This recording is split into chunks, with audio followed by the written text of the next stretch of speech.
Assalamualaikum warahmatullahi wabarakatuh. Perkenalkan, kami dari kelompok 1 Putri. Saya Firza Ceril, absen 5. Saya Lutfiani Fadila, absen 8. Saya Rahma Safira, absen 11. Dan saya Sera Andriani, absen 14. Kelompok kami akan membuat video tentang historiografi kontemporer guna memenuhi tugas pelajaran sejarah dari Pak Aditya. Jadi, historiografi kontemporer ini adalah sejarah masa kini, atau lebih jelasnya adalah sejarah di mana penulis pada waktu tertentu. Sedangkan sejarah kontemporer ini memiliki tujuan, yaitu untuk membuat konsep, kontekstualisasi, dan historicis, untuk menjelaskan beberapa aspek masa lalu, dan juga untuk memberikan pemahaman sejarah serta perkembangannya saat ini.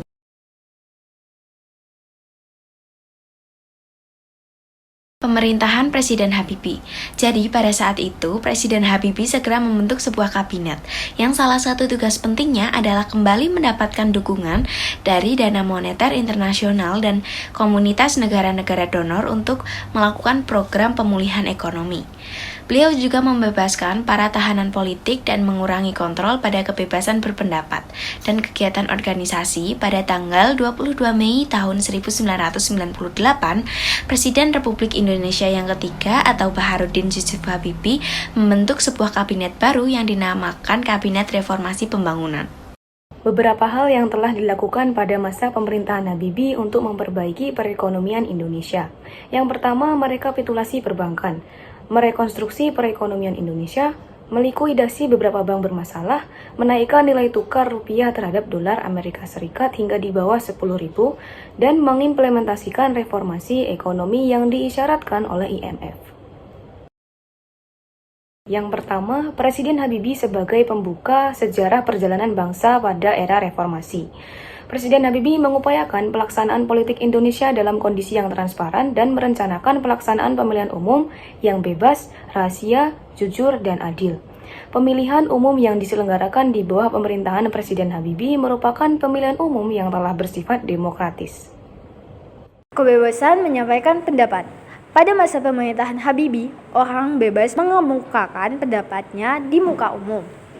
Presiden Habibie memberikan ruang bagi siapa saja yang ingin menyampaikan pendapat, baik dalam bentuk rapat umum maupun unjuk rasa atau demonstrasi. Namun, khusus demonstrasi, setiap organisasi atau lembaga yang ingin melakukan demonstrasi hendaknya mendapatkan izin dari pihak kepolisian dan menentukan tempat untuk melakukan demonstrasi tersebut. Namun, ketika menghadapi para pengunjuk rasa, pihak kepolisian sering menggunakan pasal yang berbeda-beda. Pelaku unjuk rasa yang ditindak dengan pasal yang berbeda-beda dapat dimaklumi karena untuk menangani penunjuk rasa belum ada aturan hukum jelas. Pemerintahan bersama DPR berhasil merampungkan perundang-undangan yang mengatur tentang unjuk rasa atau demonstrasi, yaitu Undang-Undang Dasar Nomor 9 1998 tentang kemerdekaan menyampaikan pendapat di muka umum. Masalah dui fungsi ABRI.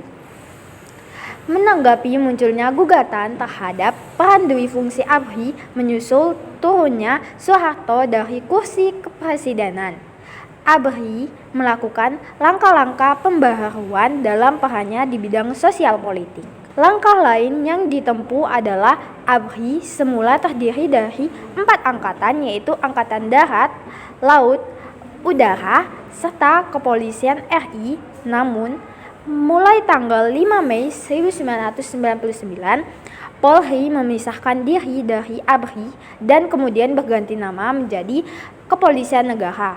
Istilah ABRI pun berubah menjadi TNI yang terdiri dari Angkatan Darat, Angkatan Laut, dan Angkatan Udara. Reformasi bidang hukum pada masa pemerintahan Presiden B.J. Habibie dilakukan reformasi di bidang hukum. Reformasi hukum itu disesuaikan dengan aspirasi yang berkembang di masyarakat. Setelah pemerintahan Orde Baru, karakter hukum cenderung bersifat konservatif, ortodoks maupun elitis.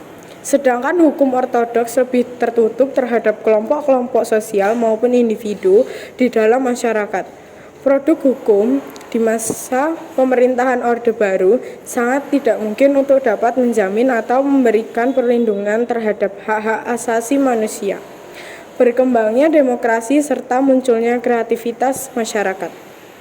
Sidang Istimewa MPR dalam perjalanan sejarah bangsa Indonesia telah 2 kali lembaga tertinggi negara melaksanakan sidang istimewa, yaitu pada tahun 1967 digelar Sidang Istimewa MPRS, yang kemudian memberhentikan Presiden Soekarno dan mengangkat Soeharto menjadi Presiden Republik Indonesia. Diharapkan MPR benar-benar menyurahkan aspirasi masyarakat dengan perdebatan yang lebih segar, lebih terbuka, dan dapat menampung aspirasi dari berbagai kalangan masyarakat. Pemilihan umum tahun 1999. Pemilihan umum sangat penting karena diharapkan dapat memulihkan keadaan Indonesia yang dilanda multikrisis. Pemilihan umum tahun 1999 juga merupakan ajang untuk rakyat Indonesia dalam menunjukkan kehidupan berdemokrasi. Presiden Habibie menetapkan tanggal 7 Juni 1999 sebagai waktu pelaksanaan pemilihan umum tersebut. DPR berhasil menetapkan 3 undang-undang politik baru dan ditandatangani Presiden Habibie pada tanggal 1 Februari 1999. Ketiga undang-undang itu antara lain Undang-Undang Partai Politik, Pemilihan Umum, dan susunan serta kedudukan MPR, DPR, dan DPRD. Munculnya undang-undang politik yang baru memberikan semangat untuk berkembangnya kehidupan politik di Indonesia. Pelaksanaan pemilihan umum ditandatangani oleh Komisi Pemilihan Umum atau KPU. Hasil pemilihan umum berjalan dengan aman dan dapat diterima oleh seluruh partai peserta pemilihan umum. Pemerintahan Wahid. Pemilu untuk MPR, DPR, dan DPRD dilaksanakan pada tanggal 7 Juni 1999. Pada awal Oktober 1999, MPR melantik Abdurrahman Wahid sebagai Presiden dan Megawati sebagai Wakil Presiden untuk masa bakti 5 tahun. Wahid membentuk kabinet pertamanya, yaitu Kabinet Persatuan Nasional pada awal November 1999 dan melakukan reshuffle kabinetnya pada Agustus tahun 2000. Pemerintahan Presiden Wahid meneruskan proses demokratisasi dan perkembangan ekonomi di bawah situasi yang menantang. Di samping ketidakpastian ekonomi yang terus berlanjut, pemerintahannya juga menghadapi konflik antar etnis dan antar agama. Di Timor Barat, masalah yang ditimbulkan rakyat Timor Timur yang tidak mempunyai tempat tinggal dan kekacauan yang dilakukan para militan Timor Timur pro-Indonesia mengakibatkan masalah-masalah kemanusiaan dan sosial yang besar. MPR yang semakin memberikan tekanan menantang kebijakan Presiden Wahid menyebabkan perdebatan politik yang meluap-luap. Pemerintahan Presiden Megawati. Jadi, pada sidang umum MPR pertama pada bulan Agustus tahun 2000, Presiden Wahid akhirnya memberikan laporan pertanggungjawabannya. Lalu pada tanggal 29 Januari tahun 2001, ribuan demonstran menyerbu MPR dan meminta Presiden agar mengundurkan diri dengan alasan keterlibatannya dalam skandal korupsi.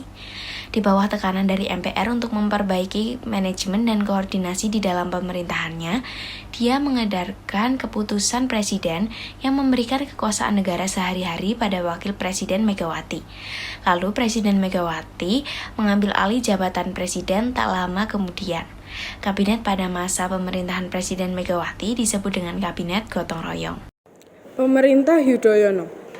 Pada tahun 2004, pemilu 1 hari terbesar di dunia diadakan dan Susilo Bambang Yudhoyono tampil sebagai Presiden baru Indonesia.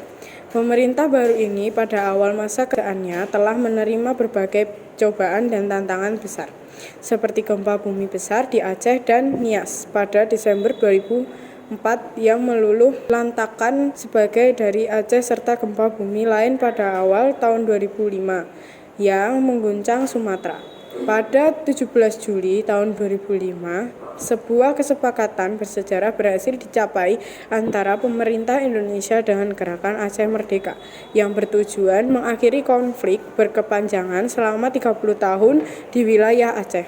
Perkembangan undang-undang partai politik di Indonesia dalam perspektif demokratisasi di era reformasi. Kesimpulan dari video ini adalah historiografi kontemporer merupakan tulisan sejarah yang menerangkan kekinian tolak ukur dari kekinian ini. Maksudnya, historiografi ini penulisnya masih hidup sezaman dengan apa yang ditulis dalam sejarah tersebut. Maka dari itu, di sini diterangkan mengenai perkembangan partai-partai politik di era reformasi karena penulisnya masih sezaman dengan peristiwa ini. Lalu, perkembangan partai-partai politik di era reformasi antara lain waktu pemerintahan Habibie, waktu pemerintahan Wahid, waktu pemerintahan Megawati, dan waktu pemerintahan Yudhoyono. Sekian dan terima kasih.